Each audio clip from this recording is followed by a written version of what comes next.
जिथं भगवंत आहे सगळीकडे देव आहे, पण आपल्याला पाहता आला पाहिजे. आणि जाहीर आहे का तुम्हाला पाषाणातला देव नाही कळाला तरी चालेल, जीवातला देव नाही कळाला तरी चालेल, नाही देवापाशी गेला तरी चालेल.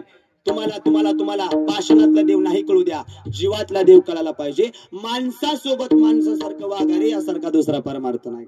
हा जन्म पुन्हा नाही, गोड जगा, शेवटचा जन्म आहे भगवत प्राप्ती करता दिलेला आहे. त्या आपा शिंगाडीच्या मनात पापाला मामाने ओळखलं. मामा त्याच्या घरी गेले, दारावरती थाप पाडली. हे शिंगाड्या दार उघड. त्याला कळालं मामा आले, दार उघडलं. मामा तुम्ही यावेळी इथं, अरे बकरी ओरडल्याचा आवाज येतोय. होय मामा. चारा पाणी केलं नाही का? केलंय मामा. मग कशी ओरडते, काय चाललंय आज? मामाने दार उघडलं तर पाहतात होम रचलाय, विधी चालू आहे आणि बकरी कापण्या करताना. मामाने विचार केला, अरे पाप्या, दुसऱ्याचं लेकरू मारून तुला मी लेकरू होईल असं कसा विचार करतोय रे? बाबा तो देवऋषी आला होता. तो देवऋषी म्हणजे जगाच्या पटीवर खरंच सांगा सगळ्यात मोठा देवऋषी आज तुमच्या नातेपुत्यात येऊन बसला. सगळ्यात मोठा देवऋषी इथं. इडा पिडा करणी दोष भूत बाधा काही बी असू द्या, तुमचं सगळं निघतंय.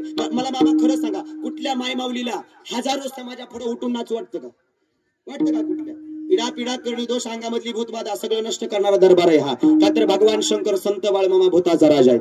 पाहायचंय पुढं. बाबा त्या मामाला सगळं कळत होतं. मामाने तिथून निघून आले, सांगितलं शिंगाड्या ऐक, जर या गाभण बकरीला सोडून देशील आणि जर कापशील तर ऐक, ही जर बकरी कापशील तर जन्मभर वाजूटा राहशील, आणि या बकरीला सोडून देशील तर जा, या बाळूधनगराचा शब्द तुला पुत्र रत्न प्राप्त झाल्याशिवाय राहणार. मामाने शब्द दिला, बाहेर आले. आंब्याच्या झाडावरती हात ठेवला, आंब्याच्या साक्षीनं सांगितलं, हे शिंगाड्या ऐक, तुला एक नाही तर 5 पुत्र होतील. किती? 5 मुलं. आणि 5च झाली, आणि ती 5 अजून सुद्धा आप्पाच्या वाडीमध्ये हलसिद्धनाथाची सेवा करतायत. प्रत्येक आमुष्याला चंद्रभागेचं पाणी घागरीनं आणतात आणि हलसिद्धनाथाला आंघोळ घालतात. ही परंपरा मी गाठ घेऊन आलो त्यांची बाबा. ती परंपरा अजून ते चालवतात. का तर मामांचा वरद असतंय त्यांना, मामांची कृपा आहे. म्हणजे ज्याच्या भाग्यात मूल पाहिजे त्याला दिलं, मेलेलं जिवंत केलं. अशा अशक्य शक्य गोष्टी मामाने केल्या. तर करतुम अन्यथा कर्तुम शक्ती त्यांच्यापाशी आहे. असाच गच्च मामाचा दरबार भरायचा. मामा प्रत्येक भक्ताचं साकडं ऐकतात. सगळ्याला कळू लागलं. मामांपाशी लोक येऊ लागली. मामाने विचार केला, गड्या कुणाला ना कुणाला कुठली अडचणी काय ना काय बाधा आहे. म्हणून बाळूमामाने फाल्गुन वद्य द्वितीयाला मेतक्यामध्ये भूत बाधा थांबवून भंडारा उत्सव चालू केला. ती फाल्गुन वद्य द्वितीया. महाराज पहिली गोष्ट केली, भंडारा उत्सव चालू केला. मी प्रत्येक ठिकाणी भंडाऱ्याचं महत्व सांगतोय, ऐका. भंडारा उत्सव चालू केला म्हणजे काय? आज इथे चाललाय हा सुद्धा भंडाराच आहे मामाचा. ऐका, भंडारा म्हणाल, भंडारा म्हणाल तर भंडाऱ्यामध्ये 2 प्रकार आहेत. किती? 2. पहिला भंडाऱ्याचा प्रकार कपाळाचा भंडारा, आणि दुसरा भंडाऱ्याचा प्रकार आरतीनंतर आपण महाप्रसाद सेवन करतोय तो भंडारा. कपाळाच्या भंडाऱ्याची ख्याती आहे का? मामांच्या तळवाल्यानंतर कपाळाला भंडारा न लावता कधी जायचं नाही. कारण ज्याच्या कुणाच्या कपाळाला माझ्या मामाचा भंडारा लागेल ना, अरे त्याची कर्मरेषा बदलण्याची ताकद मामांच्या भंडाऱ्यामध्ये आहे. एवढं सामर्थ्य भंडाऱ्याचं. मामा मला ते मध्ये एक जणांनी आड बोलावलं बरं का, असतात ते म्हणले, महाराज तुम्ही रोज भंडारा सांगताय, आणि बाळूमामाची मिरवणूक निघाली, दिंडी प्रदक्षिणा निघाली की भंडारा उदाळतात, पायाखाली तुडवतात, आणि काय सांगताय भंडारा? लक्ष द्या, तो भंडारा वेगळा आणि हा भंडारा वेगळा. कशी बी आडवी लावाय लोक हो. बाबा चांगल्या रस्त्याला गतिरोधक आणि चांगल्या माणसाला विरोधक असल्याशिवाय प्रगती कधीच होत नाही. देणार पाहिजे, असलेच पाहिजे. निंदकाचे घर असावे दारात, इथनं पुढे दारात म्हणा, असल्याच पाहिजे. आपल्या चांगल्या लोकांना नाव ठेवतात, वाईटाला कोणी नाव ठेवत नाही, चांगल्यालाच नाव आहेत देण्यात ठेवा.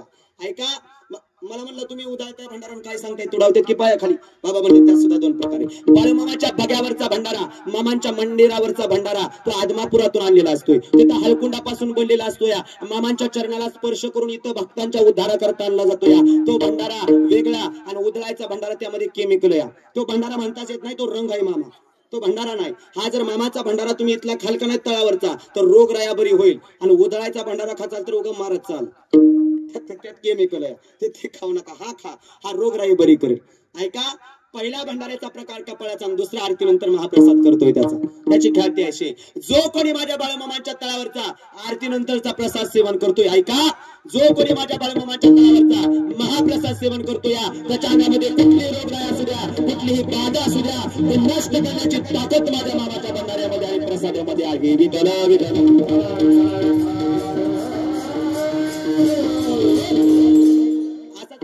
दरबार भरायचा. मामाने भंडारा उत्सव चालू केला, भूतबाधा खांबरवला, आणि त्यानंतर मामाने विचार केला, अशात तळगच भरायचा. मामांच्या दरबारात लय लोक यायचे अशी, आणि माणसं कुठं बी येत नाहीत.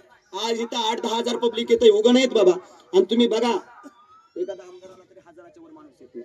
पण मामांची पालखी कुठं जाऊ द्या 5,000 प्लस माणसं असणारच, 100% असणार. का तर लोकांना महिमा आला. कोणाच्या नाही कोणाच्या मुखातून तुम्ही मामाची काहीतरी चांगली ख्याती ऐकली. म्हणून माणसाची जात कशी आहे माहितीये का मामा?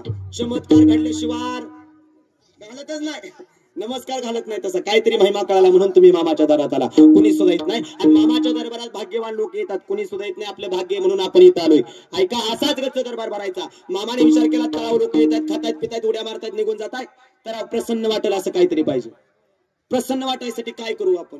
घरामध्ये असं मस्त वाटलं पाहिजे, करमलं पाहिजे. काय आणू घरात आपण करमायसाठी? टीव्ही ना, टीव्ही आणू. अजून काय रे मुलांनो? मोबाईल, टीव्ही आणि मोबाईल बाद करून टाकली माणसं. मोबाईल म्हणतात ना, मोबाईल चांगला आहे, वापरला पाहिजे. सध्याच्या काळात मोबाईल गरजेचा आहे. पण कीर्तन म्हणजे फक्त देव सांगायचं नाही, माणसाला माणसात आणण्याचं साधन कीर्तन आहे. मोबाईल जेवढा चांगला वापरताल तेवढा उंचीला नेतो या, आणि जेवढा वाईट वापरताल तितका मातीत घालतोय. ध्यानात ठेवा, वापरणं आपल्या हातामध्ये. आजीबाई 6 महिन्याच्या लेकराला काय करा मोबाईल मधलं, त्याच्या हातात स्क्रीन टचचा मोबाईल द्यावा लागतो या, तेव्हा ते दुसरा घास उचलतो या. शोकांती काय मोठी आहे का? लक्ष. बर, टीव्ही आणि मोबाईल म्हणतात की बाबा ह्या गोष्टी कमवून मोक्ष मिळेल का आपल्याला?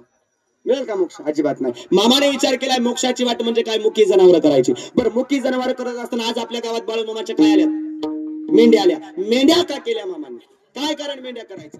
4 पायची लय जनावर आहेत का नाही? बोला आजीबाई, 4 पायची लय जनावर. आपण शेतकरी या, 4 पायचे एक जनावर आहेत का अनेक आहेत? लय जनावर आहेत. सगळं प्राणी अडवायचं मामा, सगळं प्राणी. 4 पायचं सगळं कसं येतं? आडवं. 2 पायचं सुद्धा, कोंबडी, बदक कसे आहेत? आडवे. सगळी जनावर आडवेत. जगात एकच जनावर उभा आहे, त्याचं नाव आहे माणूस. मामा वर बसलेला देव विचार करत असेल, माणूस उभा असून एवढा आडवा वागतो या. 8 वाजता तर कसा वागला असता? देवाला प्रश्न पडला, एवढी विचित्र माणसं वागायला लागली. मामाने विचार केलाय त्याला प्रश्न वाटला असं काहीतरी पाहिजे. मेंढीची निर्मिती केली. चांदीचा कमरेचा करदोडा मोडला, निपाणीवरून जाऊन 5 मेंढ्या आणल्या. 5च्या 60,000 प्लस मामांच्या मेंढ्या जगभर फिरतायत. मेंढ्या केली, सांगितलं मेंढ्या राखा. आणि सुरुवातीला सांगितले तुम्ही मेंढके हात आहे का? जोपर्यंत तुम्हाला माझ्या मेंढ्या राखणं होतं या, तोपर्यंत मेंढ्या राखा. आणि ज्या दिवशी तुम्हाला माझ्या मेंढ्या राखणं होत नाही, अरे सोलापूरच्या डोंगरावर इथल्या दगडाने मेंढ्या नाही राखल्या तर जगात नाव सांगणार नाही. दगड सुद्धा मेंढ्या राखतील. लक्ष द्या. मामाने सांगितलंय तुम्ही तुमच्या भक्तीची मला गरज नाही. हा बाळूधनकर खंबीर आहे. जर म्हणसाल ना मी केलं माझ्या मुलं मामा, अजिबात नाही. आणि मी पण येऊनच देऊ नका गड्या. जिथं मी आला तिथं माणूस संपला गड्या. मला आमच्या शंकर दादाने सांगितलेलं महाराज त्यावेळी सुद्धा आता सुद्धा मला म्हणले नावं घेऊ नका. कशाला नावं घ्यायचं ती?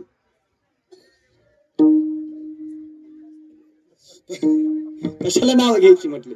अजिबात नाही, नावं नका घेऊ. का नावं घेऊ नका? त्यांनी सांगितलं महाराज पाठीमागच्या वेळी मी एकट्याने म्हणत नाही बरं का, ते अजून सुद्धा आम्ही सर्वांनी मिळून पाठीमागच्या वेळी 4 नंबर पालखी आणली. या वर्षी ही 14 नंबर पालखी आणली. नावं घेऊच नका महाराज. का तर हा जो एवढा देखणा सोहळा आम्ही करतोय हा नावासाठी करत नाही, फक्त देवासाठी करतोय. एकदा त्यांच्यासाठी. एखादी गोष्ट तुम्ही देवासाठी म्हणून करा, तुमचं नाव आपोआप होत राहणार. पण नावासाठी करताल तर थोड्या दिवसाचा काळ आहे, ते कायम राहत नाही गड्या. लक्ष द्या. मामाने सांगितलंय जोपर्यंत होतंय तोपर्यंत करा, होत नाही त्या दिवशी सोडून द्या गड्या. मामाने मेंढर केली, सांगितले मेंढ्या राखा. भक्त डोंगराव गेले, नाचू लागले, उड्या मारू लागले. कपाळाला भंडारा, हातामध्ये काठी, उड्या मारत मारत म्हणायची भंडारा कपाळी हाती घोंगर न काठी राखी तो मेंढर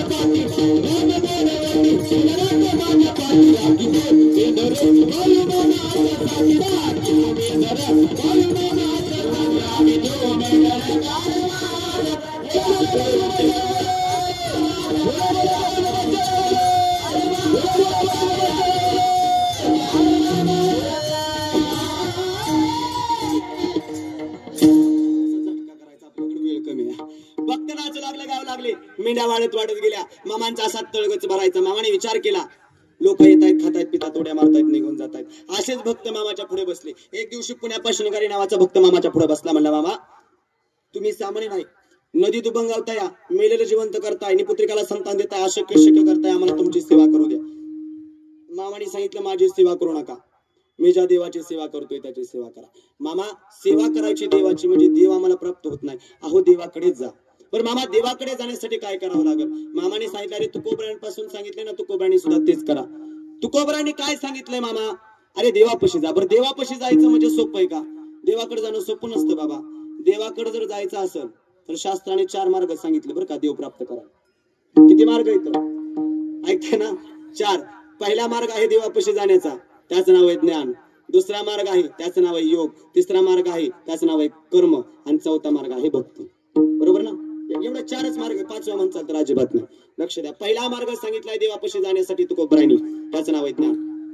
पण महाराज ज्ञान म्हणचाल, ज्ञान असल्याशिवाय माणूस ठरत नाही. पण ज्ञानाने देवापाशी जायचं म्हणाल तर ज्ञान आला की गर्व येतोय. योगाने देवापाशी जाल तर योग सांगतोय भुकेल्याची भूक खावी, ताणलेल्याची ताण पाहावी. ताण लागली की ताणच पिऊन टाकायची, भूक लागली की भूकच खाऊन टाकायची, परत लागलीच नाही पाहिजे. योग कठीण आहे. राहिला मार्ग कर्म. कर्म म्हणाल तर केले कर्म झाले त्याची भोग आले. कर्म जसं करतय तसं भोगायचं. कर्माने आम्ही देवापाशी जाऊ शकत नाही. राहिला एक मार्ग, त्याचं नाव आहे भक्ती. महाराज भक्ती तुम्ही ज्ञानाला जोडा, तिथे अहंकार निघून जातोय. भक्ती कर्माला जोडा, कर्माची बंधनं तुटताय. भक्ती योगाला जोडा, इथं कठीणता राहत नाही. आणि आणखी खोल सांगू का? ज्ञानाने म्हणाल तर तुम्ही देवापाशी जाचाल, कर्माने म्हणाल तुम्ही देवापाशी जाचाल, योगाने म्हणाल तुम्ही देवापाशी जाचाल. पण भक्ती हा असा मार्ग आहे, साक्षात आदमापूरचा भगवंत तुमच्या घरी आल्याशिवाय राहणार. हा भक्ती एवढा असा मार्ग आहे. मामाने सांगितलं त्या देवाची भक्ती करा. मग महाराज मामा तुम्ही सांगता देवाची भक्ती करा, तुकोबराय सांगता तुम्ही देवाची भक्ती करा, त्याचं नाम घ्या. नाम जर आम्ही सतत देवाचं घेत राहिलो तर काय होईल? नाम घेता उठावटी होय संसाराची तुटी, देहरूपी प्रपंचरूपी विश्वरूपी.